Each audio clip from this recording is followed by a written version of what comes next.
அத்தகைய பாடலை பாடுறேன். தைரியத்தின் வடிவம் எங்கள் அம்மா,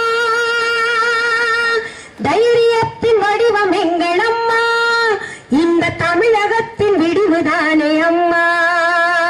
தைரியத்தின் வடிவம் எங்கள் அம்மா, இந்த தமிழகத்தின் விடிவுதானே. மனசாட்சியோட தொட்டு சொல்லுங்க. நீங்க எந்த கட்சியினராக இருந்துட்டு போங்க, மனசாட்சியை தொட்டீங்கன்னா உங்க மனசாட்சி சொல்லும். அதாவது இரட்டை இலை சின்னத்திலே அம்மா அவர்களுக்கு வாக்களித்தால் தான் நாடு உருப்படும் என்று சொல்லும் உங்க மனசாட்சி.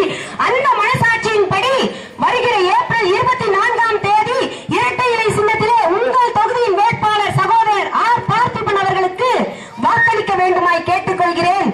நன்றி, வணக்கம். ஆகவே நீங்கள் எல்லாரும் உங்க ஓட்டை யாருக்குமே போட்டு சிதற விடாதீங்க, தயவு செஞ்சு. யாரும் அதாவது மாநிலத்தில் இருக்கிற அதிகாரத்துல பாத்தீங்கன்னா